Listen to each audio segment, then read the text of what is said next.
everybody. Welcome to another episode of What a Hell of a Way to Die. It is me. It is Nate. Nate, have you moved? Are you done? Are you settled? I'm not done yet, but we are settled. So we actually today was at the old place with a builder guy who was doing filling in holes in the wall with primer and like sealant, whatever the compound that you use for filler is. And I realized from watching him that I could totally do that myself. It's just I've never done it before, and certainly not in like plaster walls. So deep lore fans of the show will be aware of the fact that when we did a guest appearance on a podcast called Psychic Dolphin Garage, my shelves collapsed mid-recording. So needless to say, I am a little bit circumspect. I have a constant trend in my life of shelves collapsing on me. And also, it kind of put me off the idea of being like the DIY master. But watching this guy work, I'm like, okay, I would probably be a lot slower than he is, but it doesn't seem like it's a particularly complicated thing. But long story short, we're in the new place. The enormous sofa's been moved. I just have to clear out the last of our stuff, and then there's a painter coming to paint the filled in holes, and then a cleaner coming, and then I do the move out inspection, and that's it. So very, very close to being done. Yeah. I've carried basically 75% of our non-furniture belongings on my fucking back because it's like a 5-minute walk over. I've been doing ruck marches with literally a suitcase, a hand carry bag, and a North Face duffel bag full of shit that was basically my rucksack. So I'm feeling weirdly in shape, and it's almost like my body is like, Nate, we demand you fucking do ruck marches because apparently this is what you've been trained to do, which doesn't surprise me in the sense that like the most physically active I've probably been in my life, aside from like when I was in the Q course and working out twice a day, was basically like in Ranger School or SFAS from just rucking nonstop.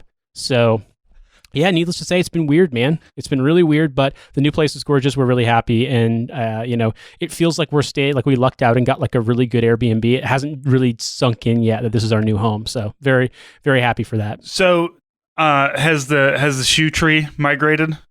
Motherfucker. The new place doesn't have closets, is the thing. The only closet it's got is like a Harry Potter style under the stairs storage cabinet, which is big, but that's the only like cabinet storage. So I am probably going to we bought some IKEA furniture I need to assemble still, and I'm getting so like wardrobes are a thing here because like I said, closets aren't super common. I mean, they do exist, but like it's older homes won't have them. And so I'll probably just have a shoe organizer in there. Also, like, to be honest, I don't work in a professional office anymore.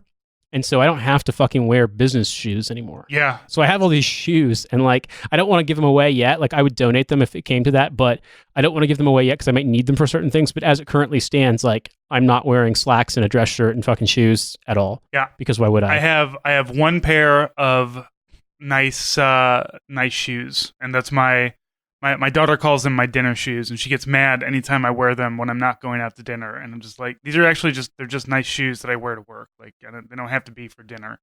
But I'm like, I talk shit, but I have a shoe tree that all of our like my travel coffee mugs and the reusable cups and whatnot, they all kind of hang out in that because like we don't really have any cabinet storage. And the new place we're moving into, like, we had half of the cabinets ripped out, so it's right on. Yeah, we had 2 walls removed around the kitchen. Most of the cabinets ripped out. We're gonna get a nice island to put into it with storage in it, and hopefully that's gonna be enough. Fingers crossed. So funny story. My old professor of military science at my ROTC program when I was a senior in college had been on a task force at a place called Tajár Barracks in Hungary. I don't think it exists anymore, but he was there. And he married a Hungarian woman and spent a lot of time there. And so they like bought a flat. I think it was like a new build flat in somewhere in Szeged, I think is how you say it, where she's from. And I don't quote me on that because Hungarian pronunciation is fucking cursed. So like the idea of getting it from phonetics is not going to happen. But he told me that they were working with an interior designer basically because you bought like the new build or whatever, and you could design your floor plan, or you could customize it to a certain extent, and they would build it for you. And he was having to like very not like aggressively, but like very thoroughly and repetitively explain to them. He's like, yes, I want a tiny room with a door. It's called a closet. Because the concept of a closet was, according to him, and I don't know if this is true elsewhere in in Central Europe, or if this is even the case throughout all of Hungary. But according to him, at least where they were, taxes were assessed to a certain extent on homes based on how many rooms they had. So if you had a closet, that would be adding a bedroom, and thus you would be charged for it, even though it was a tiny room. It was a dwarf room. And he literally had to be like, I want a fucking closet. Give me a tiny room and put a door on it. And it always blew my mind. But then moving here, I realized, it's just not a particularly common thing. I bet you if you go into some of these like absurd Russian oligarch investment vehicle luxury flats that basically nobody lives in because they're just money laundering vehicles, I bet you they have closets. But not these old row houses, which but they're solid as hell, dude. They're solid as hell. But the problem is they're built with nothing but brick and like plaster and mortar and stuff. And so let's just say they're slightly colder than the building we're currently living in, which was built in the 70s. Dude, literally, you're speaking at the crowd. I live in a brick and mortar house. Oh shit! Then you know exactly what I'm talking about. Oh god, yeah. It's like a cold radiator. It's incredible. It's like the walls become a sump for heat. Or if it's really hot, you got a south-facing brick wall, then you just have a really hot wall, and then you're trying to cool the inside because the bricks hold the heat. The bricks are either holding the heat or they're leaching the heat. There's no in between. There's no just like brick. It's a really good insulation. Like it kind of is, but also like a brick would be a good insulation if you had no windows. If you like got rid of all of your windows and just had brick and radiant heating, and a door. That's it. If you lived in like an old timey prison, basically. Exactly. So I'm wondering, you mentioned that your daughter calls your shoes dinner shoes. Why? Because to conceptualize the thought process of a 4-year-old, but dude, the way a 4-year-old's brain, the way a kid's brain works is incredible. Because like, when a child is trying to figure out like an opposite, right? So if we're going to cross the street somewhere, and I hold out my hand, and I say, "Hey, grab on to my hand." So grab on means to hold my hand. To let go of my hand to her is grab off. So we grab on. We grab on and we grab off. The dinner shoes thing is, I bought them because we were out, I don't know, like at Target, or I can't remember where I got them, or maybe my wife just bought them for me.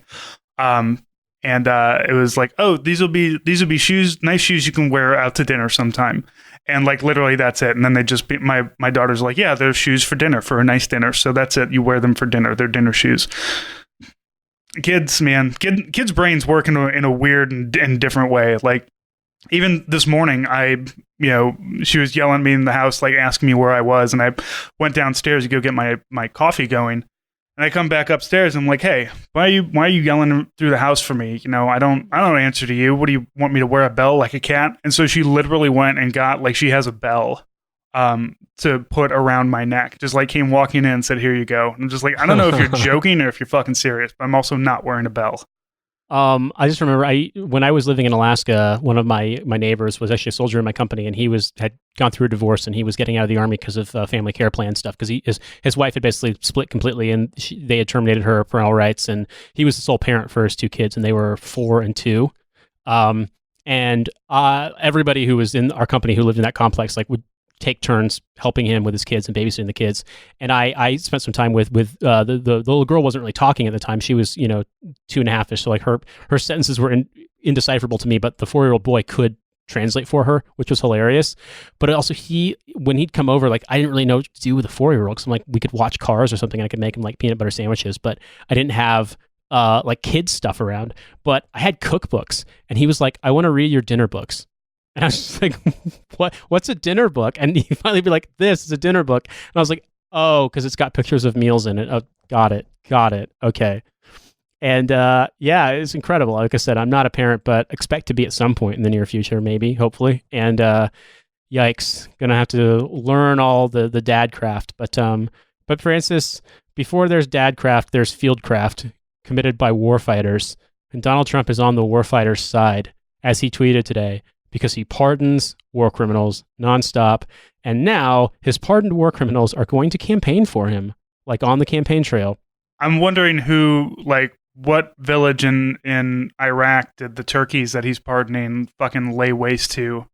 That he's like, yeah, we'll put them up in like a nice room in the mansion. We'll pardon them. They get to come with us. And then you're just like, they drone strike to Yemeni wedding. And, fucking hell. It's like, all right, man, why are we letting the turkeys do this? But okay. And I saw, I don't know, look, look, I believe we saw this coming. I'm sure that I said something about it on the last episode about how these guys are going to get pardoned, and then Clint Lawrence got on Twitter and immediately everybody started yelling at him. And Clint Lawrence was just like the most sycophantic fucking, I don't know, just I love Donald Trump. He's just so great. Everybody's being so mean to him, and isn't he just great? It's like, dude, you were just like literally in prison for war crimes, so of course you think he's great. And it's unsurprising that they're going to do this because they kind of owe him. In a just and perfect world, all these people would be yeeted into the ocean a long time ago, but we don't live in a perfect world. We live in a hell world where Eddie Gallagher gets to go on Fox and Friends and then campaign for Donald Trump. So, Bernie, if you're listening, me and Nate have committed 0 war crimes. I'm sure, Nate, you'd come back to America, do a little campaigning for Bernie if it came down to it. If Bernie reached out to you and asked you, Nate, I need you to come. I need you to talk to the. We're gonna talk. Everything is happening all the time. Yeah, it's incredible. Francis is going to be in Missouri. You're going to be in Indiana. We're going to get the middle states. Come on, boys, let's go. Yeah, I mean, I think the thing with Eddie Gallagher is that the Navy decided they didn't want to reinstate his trident, and Trump overruled them to the point where the Secretary of the Navy had to stand down. And it's one of those things where I like the literal. I mean, you and I have talked about this in detail before. The idea of a bunch of SEALs all turning on a fellow SEAL to report him, it must be the worst shit on the planet that he's doing. Because, I mean, anybody who's worked at the SEALs knows that, I mean, they look after their own in a huge way, and basically nobody goes down for war crimes. So it's so unprecedented. And obviously, like, some shit happened on the stand where they intentionally deep-sixed the case. But I guess I just look at it that, I mean, it's just strange to me that all these career Navy people are unable to stop this rogue E7 shitfuck because Donald Trump hates. Basically, he wants to own the libs and he loves racism. And so this guy, murdered Iraqis indiscriminately because he called airstrikes on mosques indiscriminately because he just hates Islam and hates Muslims. And so who better to represent Donald Trump on the campaign trail than this fucking guy? And that, to me, I mean, I've seen a lot of consternation and grief and despair from people in the military, like even people who I didn't really think were all that political or even particularly left, just because this is so horrifying. But I mean, you lie down with dogs, you wake up with fucking fleas. This is who Donald Trump is, and this is who his supporters are. They love death. They love killing Muslims. They're bad people. They'd love to kill non-white Americans and religious minorities in America if they could. So, I mean, this is who they are. This is who they've always been. And every radio-free Tom-ass fucking person who's been trying to tell us that we're hyperventilating, we're overreacting. It's like, we saw this in 2015, you dumb shit.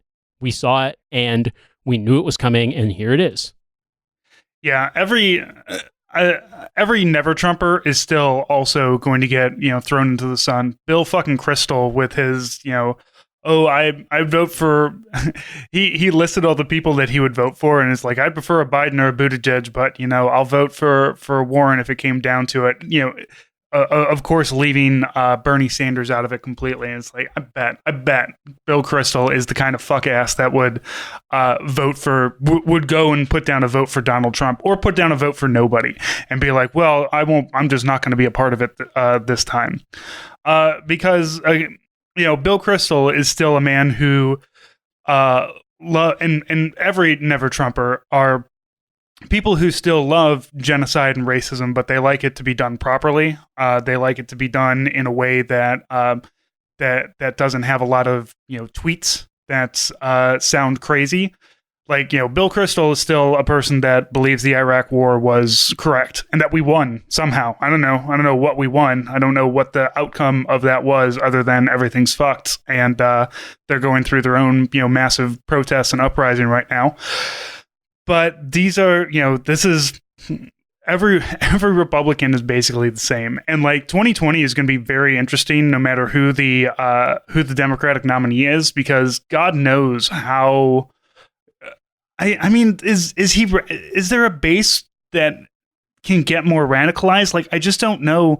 I don't know what the plan here is. Like that Donald Trump is trying to say, like, all right, I'm here for the warfighter, even though there's a lot of people who are, in the military. And hey, I'm on Twitter. I follow a bunch of, Democrat or left-leaning veterans, but there's a big uprising. Like, that's kind of fucked up that you would let these guys go. And anybody who reads into these cases, like, it's kind of fucked up that you would let any of these dudes go. So I don't know who he's radicalizing anymore, other than just continuing to solidify his fucked up little cancerous base that is the Republican Party. And they're coterminous, guys. They're friends, pals, fans, listeners. The Republican Party and Donald Trump's shithead minions are coterminous. They will always knuckle under. They will always bend the knee to him.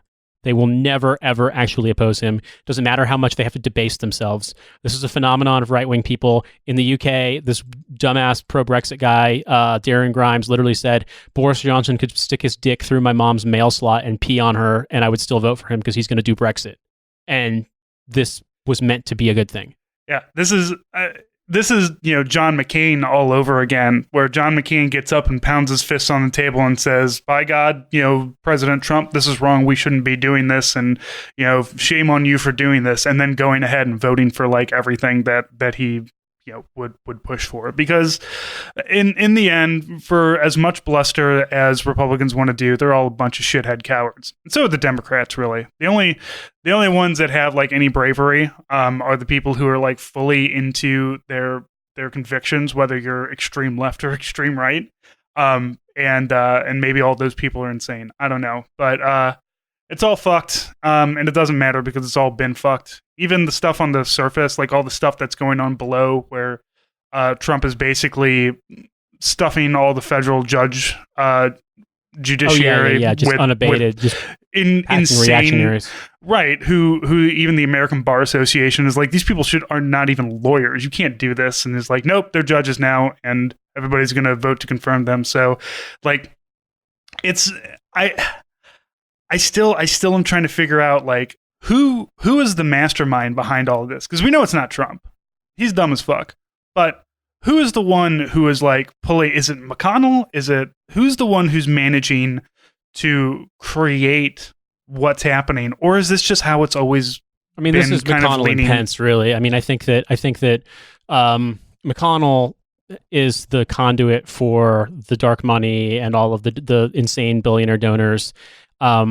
The reason why, Kavanaugh got all his debts paid off and stuff like that, and why he got rammed through, that's all. I mean, that's just Republican donors. I mean, they're getting what they paid for, and they're going to basically decide that change is illegal and progressive legislation is illegal and unions are illegal and stuff like that. That's kind of how they go. Well, what it comes down to is that Democrats have always thought that the important thing to win was the presidency. Because with the presidency, we can do anything, right? And under Obama, 1,000 Democrat, seats were lost between federal and state. And what happens? You completely erode your own ability to get anything done, because you're like, no, this is it. We need to be the top guy. We need to be the person in charge, because that person has the power to do anything. And conservatives are shrewd and smart enough to realize no, the best thing we can do is build up everything underneath, so that whoever is the one on top, either if it's a Democrat, we can completely stonewall them, and if it's a conservative, we can do whatever the fuck we want. And guess what? They're doing that. They're doing whatever the fuck they want. It does. It works perfectly. They own. They're going to own the Supreme Court for years. Kavanaugh's not going anywhere anytime soon. That dude's still pretty young. He's 50, 60, something like that. Meanwhile, Ruth Bader Ginsburg can't go a week and a half without experiencing some sort of weird chills. What a great constitution we have, Nate, that we've created a world in which an octogenarian lady gives us all heart palpitations whenever she has heart palpitations, because we don't know if her death means that all of a sudden the judiciary in this country is going to be fucked for the next 40 plus years. What a smart thing that we all did. Every time, I don't understand how somebody becomes a constitutional scholar and isn't like doesn't come out of the end of it like, this is the dumbest thing we've ever done. What the fuck is this? All right, so this is an interview that I did with Andrea Goldstein. Andrea works for the Andrea works for the House, and she's a Navy veteran. She's done a lot of work for helping to get bills and whatnot. But one of the big one that she was working on is something called the Deborah Sampson Act. Now, the Deborah Sampson Act was originally put in 2017. It's evolved, it's changed. Basically, the Deborah Sampson Act is a massive overhaul to the way that the VA does primary care and does the reporting of harassment and things like that, specifically for women veterans. So this is a really great interview. I was glad to get a hold of her to talk about that. So here's that. Today, I am being joined by Andrea Goldstein. Andrea works for the U.S. House of Representatives, and she's here to talk about some interesting legislation going on for veterans, particularly for female veterans. Andrea, how are you doing? I'm great. How are you? And thanks for having me. Thanks for coming on. So I wanted to bring you on because I saw a lot of things that are kind of surrounding the Deborah Sampson Act, and I had never heard of it. And I wanted to, I started doing research into it, and I said, wow, this seems like a really cool thing to talk about. And I absolutely need to get somebody who is not another white dude like myself on to talk about it.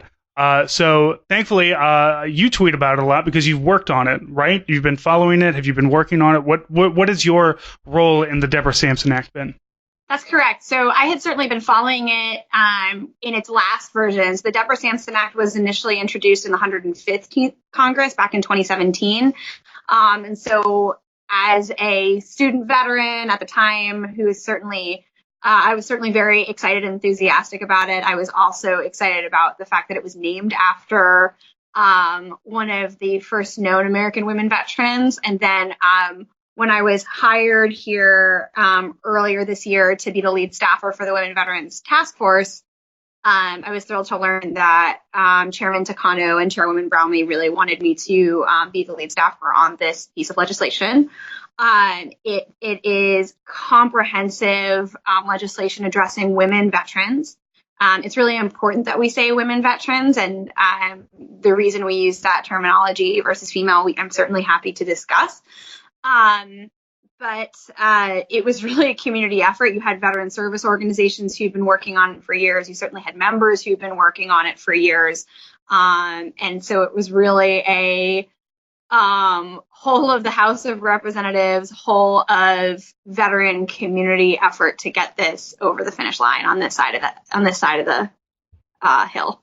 Yeah, so let's do a little history on first Deborah Sampson, because I had to look this up. I had never heard of Deborah Sampson before, and fantastic story. A woman who joined the Revolutionary War when she was 20 years old. Wounded multiple times got slashed with a sword, got shot with a mini ball at one point, managed to hide her gender for 18-ish months until she was found out, and was honestly you would think, hey, you're a great soldier, you're a great fighter, you should stay in and continue to do these things. But it's the 1700s, and they gave her an honorable discharge, and they gave her a pension, and they even gave her husband pension, which is very interesting as the spouse of a soldier. So a very kind of I guess you would think that, in a time, the 1700s, where women were relegated to the kitchen or to raising kids or to, being a school teacher, something like this would have been, way more frowned upon. But it seemed, just from what I've read, and this is on womenshistory.org, the write-up that I read about Deborah Sampson, she's a pretty fantastic lady and fantastic warrior. Now, why specifically her? There's lots and lots of women veterans. Is it just this, being, as you said, the first known woman veteran? Is that kind of where the naming convention for this act came from? Yeah, So Deborah Sampson is actually not even the first known. The first known would be Margaret Corbin, who served a few years before her, and actually also got her pension sooner. But the reason why Deborah Sampson is the best known is because she was the most persistent. She not only has this amazing story about her service, and if you want a crash course in it, there's actually a drunk history episode starring Evan Rachel Wood that I would strongly recommend for both historical and entertainment value. But Deborah Sampson wasn't just granted this pension. She fought for 38 years to get back pay, to get her to get a pension through the state of Massachusetts, to get a pension granted from the United States Congress. She went on a speaking tour. She's the first known American woman to go on a speaking tour to talk about, like, across state lines, to talk about her service. And then, of course, her husband was granted a widow's pension or a widower's pension after her death. And we know so much about this, not just because she told her story in the speaking tour, but because you have these well-known established historical figures in American history who talked about her and advocated for her. John Quincy Adams memorialized her in a speech on the House floor in 1836. And in that speech, he was not only talking about her incredible service, but using it as an example to support the role of women in American political life. So Deborah Sampson's persistence is also emblematic and representative of the persistence of women veterans in this country who've also been advocating for 40 years. 40 years ago, they were advocating for recognition to even be recognized as veterans and for there to be women's bathrooms at VAs, to now having comprehensive reforms that are addressed in the Deborah Sampson Act. Yeah, so let's talk about the VA. So you said in this the Deborah Sampson Act, you began working on this in 2017, correct? Around about that time. I was not here yet. I started working on it when I got here in March. Okay. But that bill was introduced in 2017 in the 115th Congress. We're now in the 116th Congress. Okay.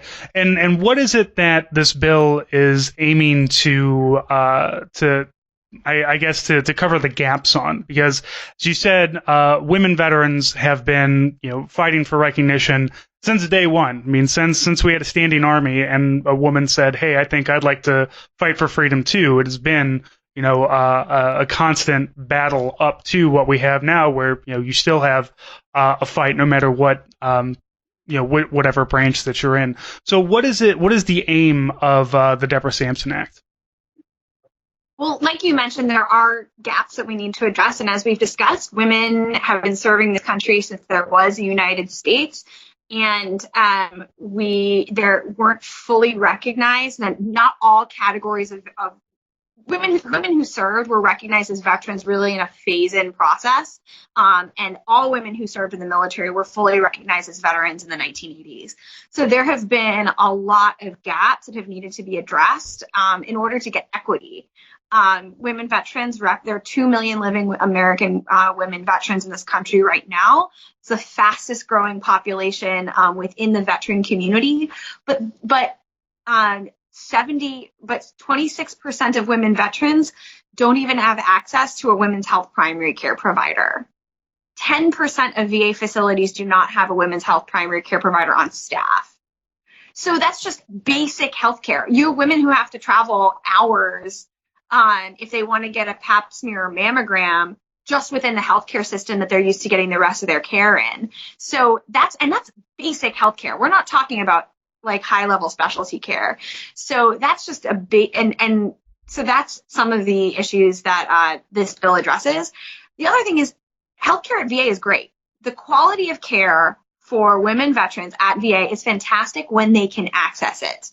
There are a number of issues on access regarding provider shortages, regarding shortage of space. And the one thing we also have to talk about is if you're getting sexually harassed in the parking lot or the lobby or on your way into the clinic, that's a barrier in itself. And that's something that this legislation also comprehensively addresses. Right, and I know that was a big portion of it because there was, and I can't remember, and forgive me if it was you who this happened to, but I remember somebody was delivering something. It was you, yeah. So you got sexually. Yeah, I was on my way to a comp and pen appointment, and stuff happened, and all of that has been widely reported. So Right, and that is like as a white dude, who basically everything is, for the most part handed to me. All I got to do is reach out and grab it. And, but to think like the VA to me is, like we complained about the VA because of, as you said, long wait times or, shortage of availability. Every time I've had to deal with the VA, though, it's been perfectly fine. I've had a good experience with it. But to even like, I live in St. Louis. I have 2 VA hospitals. If I don't like one VA hospital, I can go to the other one. If you don't have that option and then you get sexually assaulted or harassed in the parking lot, that is like, I mean, that's PTSD, 101, where you're going to, like, every time now that you go there, it's going to be, well, I need to bring some sort of protection, whether it be another person, or do I need to, bring a firearm or something? Do I need to do something to protect myself? And yeah, it's insane to think, that something like that, number one, would happen to somebody who is a veteran, like as yourself, and to, somebody who's trying to seek out help. So how does the act intend to address, and we'll go through a lot of the things that it's going to address, but that in particular, the sexual harassment, how is it planning to address something like that? So the bill requires accountability where there is none. If you want to compare it to what the Department of Defense has, the Department of Defense has bystander intervention training, mandatory reporting for people who are responsible for mandatory reporting, so if you observe something, if you see something, say something, confidential reporting options for victims, and means of collecting data, and means of holding leadership accountable. And that's exactly what that section of the bill that addresses harassment and assault does. It looks a little bit different than it does in DOD, and necessarily so, but those tenets of it are all in there. Yeah, and in addition, and this is something that's important, is that it involves veteran service organization involvement to be active partners in VA's development of a policy to handle this issue. How was this never? I mean, even the Army and the branches figured out a while ago. Hey, we have to have some sort of sexual assault or harassment prevention, and has formal and informal ways of doing communication and reporting up the chain, and discussing with either healthcare providers or authorities. It's just odd to me that the VA, which is part of the DoD, correct? Like, doesn't it fall under the DoD? With that collection reporting? Well, I just mean in general that it's very strange to me that the VA didn't have anything in place already, or did it have something in the Deborah Sampson Act is VA had for employees. Oh, okay. That fell under EO law. So it was really a loophole where, DOD effectively has a policy for employees. But in this case, you're talking about customers, and the customers of the veteran and members of the public. And so it's also, in that case, it's a very different circumstance where you have employees, you have contractors, you have veterans, you have caregivers, you have, members of the public, you have public visitors. So there were a lot of people. While there were some people who were covered under existing law, there were people who weren't covered, and that's why it was necessary to legislate this further. The other issue was that VA just didn't have any data. They had data on incidents on employees, if employees filed complaints, but we only had data from VA since about February, when a report came out that was funded by VA's research organization that found that 1 in 4 women veterans experienced sexual harassment or gender-based harassment at VA facilities. And so that was something that empirically proved something that we'd known about anecdotally, but didn't actually have any strong evidence that we could point to. Right.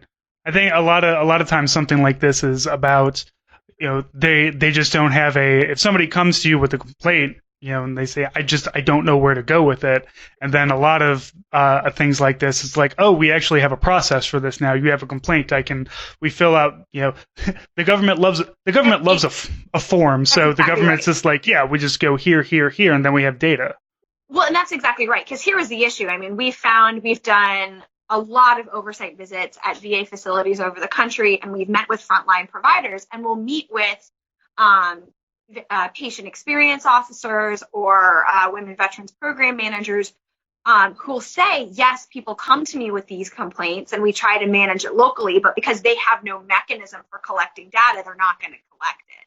Right. And yeah, it's not only the collection of data, but also having a centralized database.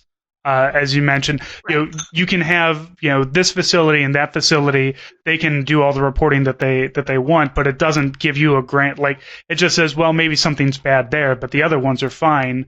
And then you have a centralized, database that says, no, everything actually is a problem. So it seems like this is like the first steps in, okay, we need to properly be able to, track this problem, track the issue, track who is being affected, how it's being affected, and then what are the measures that we take to prevent this from happening, while trying to prevent it from happening. Accountable. And hold leadership accountable, because I mean they're the ones who are in charge of the ship. And so if somebody came to me and said, hey, I was just sexually harassed in your parking lot, just as a normal human being that says, oh, I need to beef up security, or I need to do something about this problem, rather than just kind of shrugging your shoulders and saying, well, it just kind of happens. So let's talk about some of the other things that are, I have the whole bill here. We're not going to read through all of it because it's full of all kinds of political legalese that I do not understand. But we can talk about some of the high points here. Okay, so this is the original one that was introduced 5/16/2017. Directs the Department of Veterans Affairs to carry a 3-year pilot to assess feasibility of peer-to-peer assistance for women veterans who are separating or newly separated from the armed forces. Emphasis placed on women who suffered service-related sexual trauma or who are at risk of becoming homeless. So obviously it's expanded a little. That's very correct. So that's one of the versions from the 2017 version. Right. So now what we have, and some of the things that we have here, something that came out to me, as you mentioned, there's not really any primary care for women, but not just, and I think, of course, OBGYN, mammograms, things like that are not really at veterans hospitals, or maybe not in the as much as we should have. But on here, I also see newborn care, which totally it doesn't even register to me that you could have a baby in a VA hospital. Like, why would you do that? Why wouldn't you go to a regular hospital? Why would you go to one full of Vietnam veterans that are having problems with Agent Orange exposure or something? Well, you still can't have a baby in a VA hospital, and there's not sufficient demand for there to be maternity wards in VA hospitals. No one's arguing for that. However, women who get their health care from VA are covered to have their babies in the community while coordinated with their primary care at VA. And pregnant veterans can also get up to 12 weeks of coverage in the first 12 weeks of pregnancy at VA. But right now, as the law currently stands, those newborns are only covered for 7 days. And so this bill expands it to 14 days. And also because women veterans are more likely to have complicated pregnancies and complicated births, it also expands coverage for emergency treatment of the newborn. So right now the new parent is covered, but the newborn isn't. So ensuring that during that really, really critical time, that the veteran isn't getting a bill for emergency coverage for the newborn. So another thing that I found interesting, the Women's Veteran Retrofit Initiative. Secretary of Veterans Affairs shall retrofit existing medical facilities for the Department of Veterans Affairs fixtures, materials, and other outfitting measures to provide to support the provision of care to women veterans at such facilities. So, which says to me, getting not just the healthcare professionals, but also the machines necessary for mammograms and specifically women's care. Is that right? And that could be as simple. So we talked about earlier about VA providing women's health. VA actually does provide primary care to women veterans. They provide terrific primary care to women veterans, but there are 3 different kinds of models of facilities that they provide it in. So there are separate women's clinics that are standalone or have a completely separate entrance.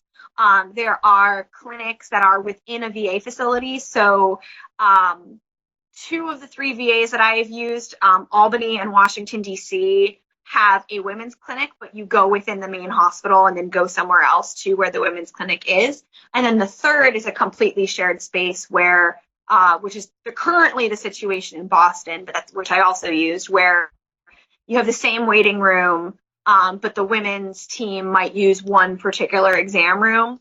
And the retrofit initiative is, yes, some of it's going to address mammography and imaging, but it's also addressing having tables, exam tables, and ensuring that there are the right kind of tables and that the table's facing the right way, and that there are sufficient privacy curtains and locks on doors, and having bathrooms within the exam room so that gowned women don't have to walk around in front of male veterans. So that retrofit initiative covers quite a bit.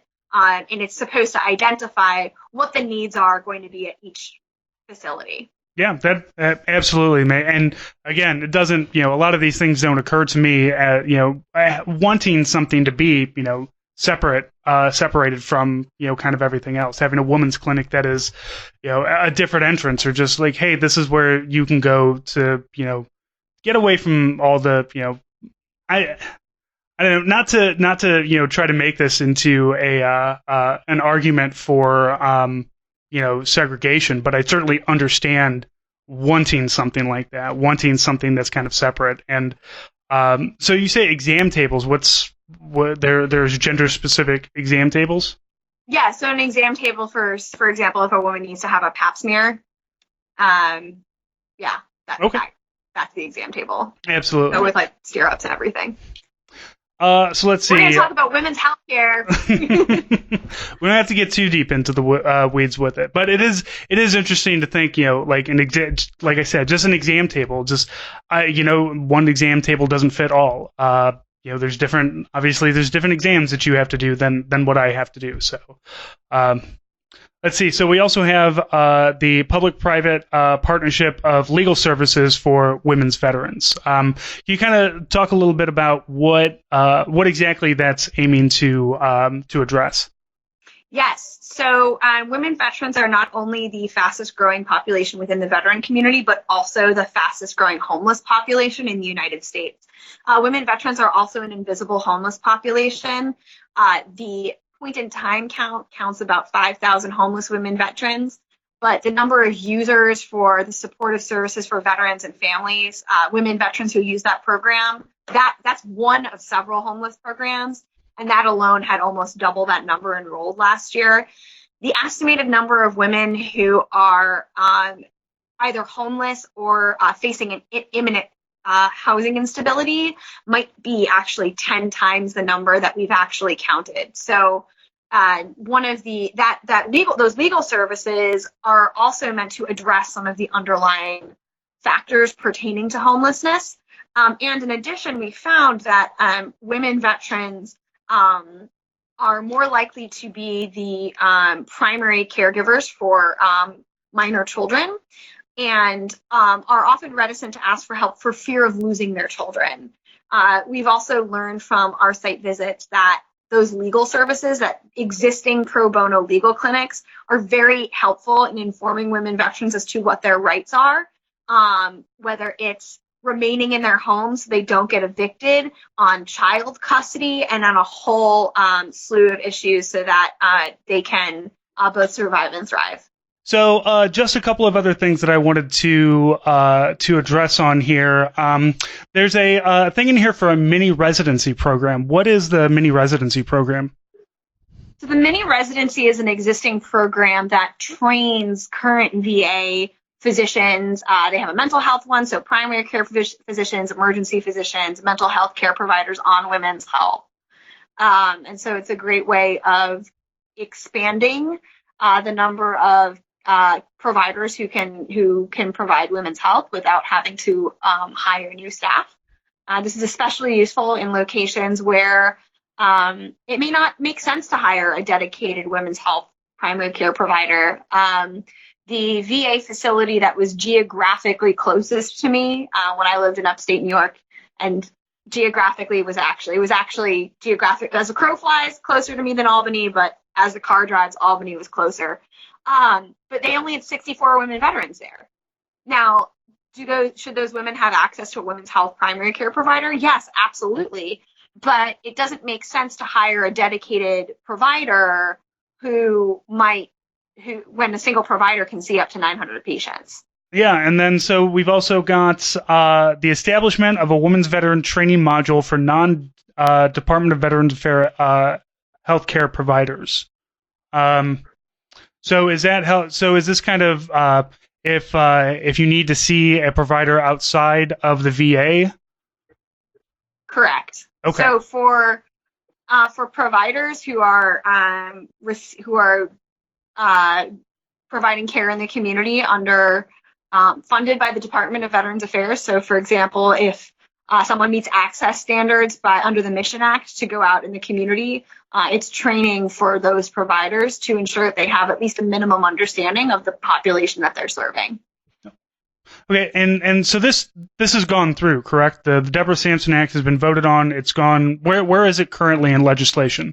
It's in the Senate. So Okay. It's passed the House. It passed the House 399 to 11. And so now we're hoping the Senate takes it up in an expedient manner. Gotcha. And so once it goes to the Senate, goes to the president, gets signed into law, and then we can begin the process of basically making things a lot better for women veterans. Hopefully, we'll see how the DoD acts on that. Hopefully, yes. VA, but yes. All right, Andrea, where can people find you? So people can find me at andrea.goldstein@mail.house.gov for official communication. If you have feedback, ideas, and how we can best serve America's servicewomen and women veterans.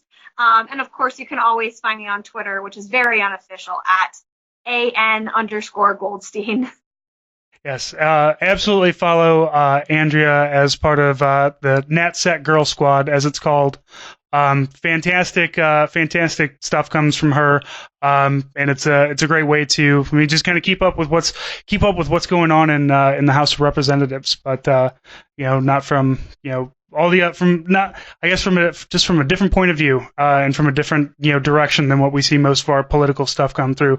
So Andrea, I absolutely love following you on Twitter. Thank you so much for taking the time to come on to the show, and for the rest of you, we'll talk to you next time.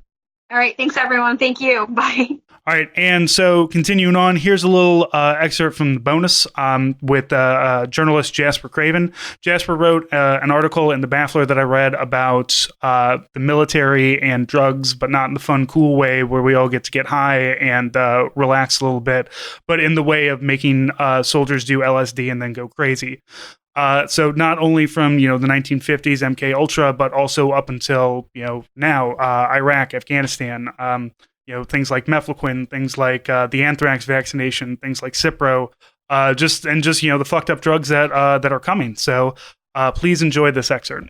The article kind of goes back to it starts in 1958 with 24-year-old Army Master Sergeant James Stanley, and we follow Stanley's kind of career through the from saying, hey, this looks I want to sign up for this this testing that the military wants to do, up to him trying to sue the federal government.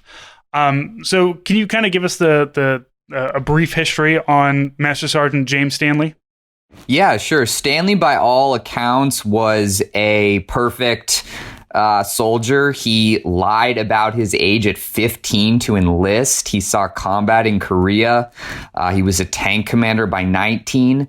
And as you say, at 24, he saw a poster in his barracks that was basically vaguely advertising a trial up at Edgewood, Maryland, for protective clothing. Edgewood was sort of this secret, dark, doomsday base where they were testing chemical weapons and protective clothing and sort of, whole lots of other shit that's only recently come to the surface. But Stanley went to Edgewood and wasn't given really any information exactly about what the testing would consist of, but instead of strapping protective clothing on him, they basically put him in a chair, gave him a glass of water dosed with LSD, and told him to drink it.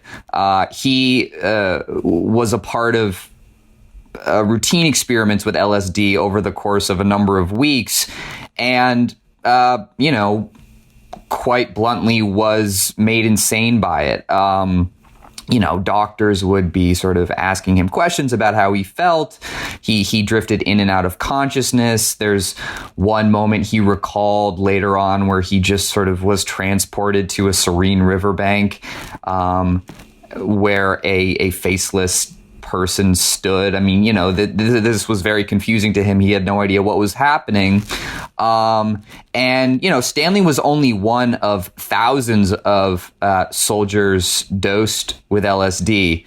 A couple crazy CIA scientists at the time thought the Soviets were learning how to weaponize LSD, and so they sort of embarked on this secret experiment, which was aided by former Nazis, to sort of weaponize it themselves.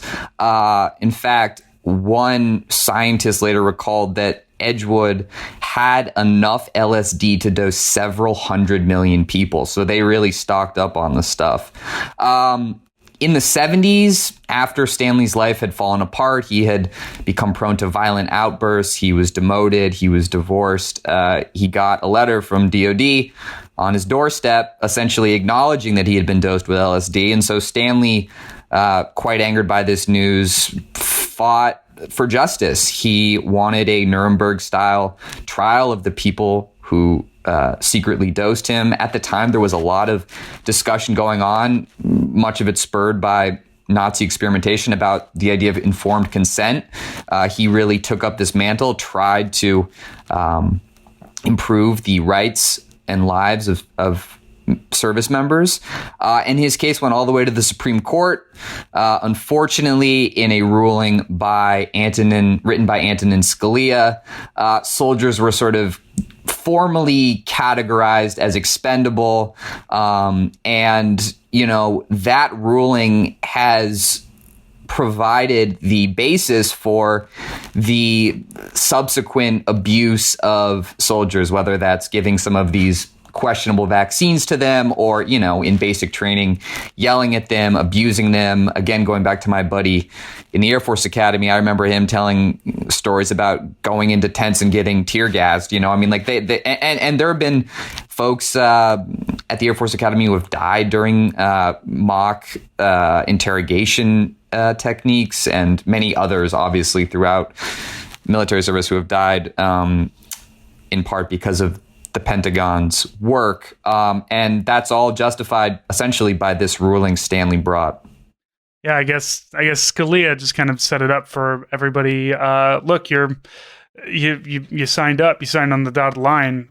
You can't sue us if you die in a war. So how are you going to sue us if you sign up for this thing and we pump you full of LSD and it completely ruins your life? Because to be fair, I didn't do any drugs while I was overseas, but certainly in a lot of ways I've seen the military ruin a lot of lives without the help of doing some sort of MK Ultra experimentation or anything. So it makes sense what the Supreme Court is getting at, but also fuck Scalia as always, even in death. So And for those of you who are military minded, Edgewood was at Aberdeen Proving Grounds, and apparently you have it as quoted as the largest poison gas factory on Earth, which I've heard. So I had an old commander that right after 9/11, one of his first deployments was there's apparently a chemical weapons depot in Alabama somewhere. And they retrofitted it to become a place to destroy chemical weapons, but they were just so worried about if terrorists hit this thing, it's going to release a cloud of something, and we don't know what it's going to do, how bad it's going to be, or where it's going to go. So we need to. They had 3 rings of security around it, and it was just every day we just do patrols while they get rid of our stockpiles because. That's what we would do. We you just make a bunch of the stuff, like you said, with the LSD, barrels of LSD just hanging out, and you just just look, maybe we'll need it. And then all of a sudden something happens. You're like, oh shit, well, what do we do with it? And you can't exactly just dump it down the drain. At least not LSD. I would hope they wouldn't dump it down the drain. Or maybe I hope they would. Fuck it. Yeah, we're getting into some Alex Jones territory now. Well, I do really like looking into MK Ultra. Not in the total conspiracy and then that's where Charles Manson came from, because there is connections there. But MK Ultra itself, when the doctor that was in it, who says that mind control is 2 things. You have to, blow away the former mind, and then you have to recreate it. And stuff like that is just, absolutely fascinating to me. How, they just had no problems with it. And as much as Americans will huff and puff about, the Japanese in Unit 731 or the horrible, things that were done to people in Nazi Germany, in to just doing experimentations and stuff, and then you think, well, the Americans would never do that, but we do. It's just that we do it a lot more secretly, I guess. Like I said, they just gave me mefloquine. They didn't say anything about it. And if I said, I don't want to take this, they're like, no, that's a direct order. And if you don't, you're going to get malaria. It's the same thing. You also mentioned Gulf War syndrome, which was tied back to an anthrax vaccination, which I had no idea that the anthrax vaccination had anything to do with it, because I was getting anthrax vaccinations when I was in Afghanistan. And this is, again, back in 2004. And they gave us 1 round. They're like, you need to do 3 rounds, and then you get 3 more boosters every 6 months, 6 months, 6 months, and then 18 months. So overall, it's supposed to be, I don't know, a whole 3-year thing for anthrax shots. Which of course, there was never any follow up for any of that stuff. But I remember getting my first shot, and then reading something about how we hadn't actually gotten the anthrax vaccination approved by the FDA, which apparently the government is just cool with. The military is we don't need those fucking nerds telling us whether our drugs are okay or not. And I do need those fucking nerds to tell me whether or not the drugs are okay. So I started refusing to take the anthrax vaccinations, and almost got written up, Article 15 for disobeying direct orders. And then the military was like, oh, we got to stop giving this to people. We don't know what this is actually going to do to anybody. I was like, you see, I knew it. I knew, you motherfuckers. So, even in 2004, hell, I have the smallpox vaccination, which literally scars you for life. And depending, and chemical warfare hasn't been like really a thing other than like some chlorine bombs on occasion in Syria, like for some very low tech stuff. But like they're like, no, you have to get the smallpox vaccination. It's like, I don't think that's a thing anymore. I don't think ISIS has smallpox, guys. I don't know where they would get that. Like, but no, I now, am scarred with a smallpox vaccination. All right, everybody. Thank you so much. Remember, you can always get those bonus episodes on Patreon. What a hell of a way to die. Or I'm sorry, patreon.com/what a hell of a way to die. You can, and those are always linked in our show notes here. We've got the store that's open, hellofawaytodie.com. store, or you can just go to the regular website. It's in there. We're going to be having those Cthulhu patches up pretty soon, and I'm going to be doing another run of magnets soon as well. But if you are a Patreon subscriber at the $10 level, this is your last couple of days here. This will be going up before the end of the month. So end of the month, $10 level on Patreon, you will get the zine that we do, the quarterly zine. That's going to come to you, a hard copy of it. You're going to get some stickers. You're going to get the patch for free as well, along with all of it. So sign up now, quickly, before it's too late. Otherwise, you'll have to buy the patch online. But you can always sign up at the $10 level and get all of those great and wonderful things every quarter when they're sent out. You can follow me at Army Strang on Twitter. Follow Nate at In These Deserts. Follow the podcast. We're on Facebook. We're on Twitter at Hell of a Way. We are everywhere. And if you need anything, if you have anything to say, please feel free to reach out. Unless you're telling us to go fuck ourselves, because we get enough of that. Otherwise than that, Nate, talk to you next week. Yep, have a good one.